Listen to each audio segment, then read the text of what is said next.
Muitas vezes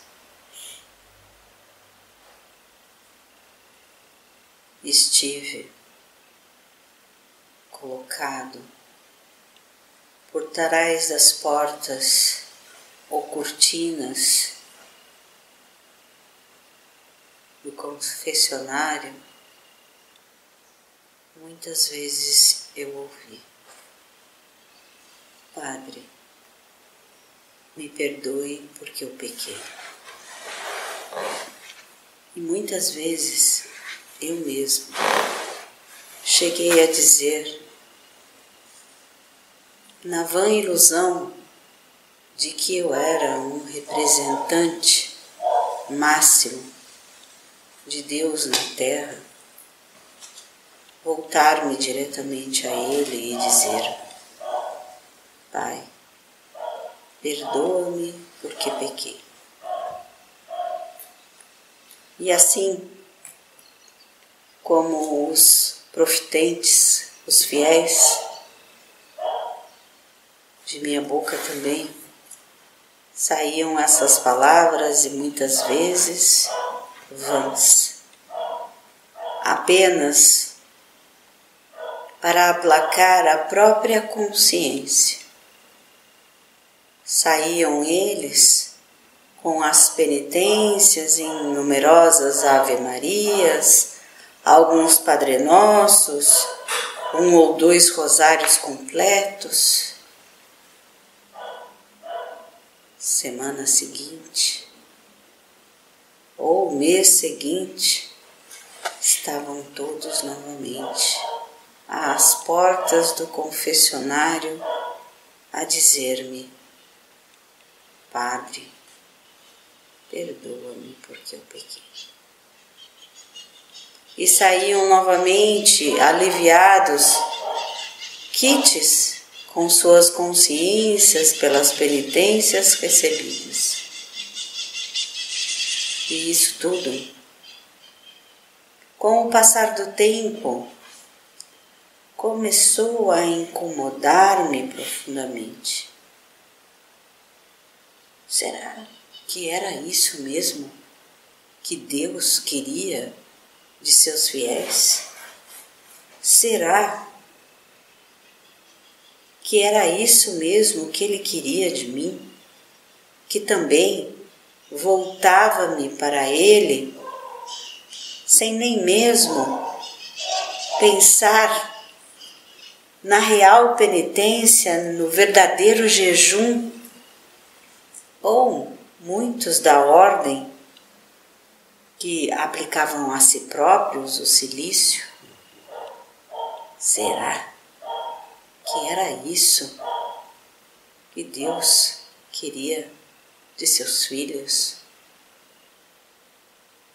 Cismei-me a pensar. E cada vez que começavam a aparecer às janelas do confessionário, eu dizia: qual foi o seu pecado? E assim que o fiel, ao estranhar a minha nova atitude, dizia-me: não, Padre, eu quero apenas a minha penitência. Dê-me para que eu possa ir embora. E eu dizia-lhe: não, é preciso corrigir-se para que você não venha mais aqui exigir-me penitência. Qual é a penitência da sua moral que você faz? Qual é a sua mudança de atitude para que você não precise mais estar aqui? Qual foi a consequência de tal atitude? Escassearam-se os fiéis, reclamações ao arcebispo. Lá fui eu, para o confessionário maior, e onde eu fui honestamente sincero ao dizer, ao enfrentar o arcebispo, dizendo: não é isso que Deus quer de nós. Resumo: excomungado. Porque eu estava com certeza possuído pelo demônio. Não havia outra alternativa para mim mesmo. E me fui. Mas a minha fé, o meu sacerdócio, era sagrado para mim. O que fazer? Não tinha mais fiéis? Não tinha mais igreja? Não tinha mais confessionário? Resolvi sair interior afora, pois naquele tempo as Bíblias, as liturgias eram todas em latim. E eu resolvi falar ao simples, ao camponês, ao vaqueiro, ao leiteiro, a todo aquele que quisesse ouvir-me. Todos chegavam a mim e diziam: quem é o Senhor? Eu dizia: sou apenas um servo de Deus. Mas pode falar-me aquilo que julga ser os seus pecados, eu estou pronto para te aconselhar. E muitos vinham com a simplicidade de: bati no meu vizinho porque botou a cerca mais para cá ou mais para lá. Roubei por fome a galinha daquele sitiante. E eu lhes dizia: vá, meu filho, corrija o seu erro, porque Jesus falou assim, assado e assado. E lhes trazia o Evangelho vivo na prática. Não mais penitências infrutíferas, mas sim orientações de mudanças de atitude e de caráter. Minhas vestes foram se tornando maltrapilhas, porque eu dormia muitas vezes num celeiro, dormia muitas vezes em camas, em palhas.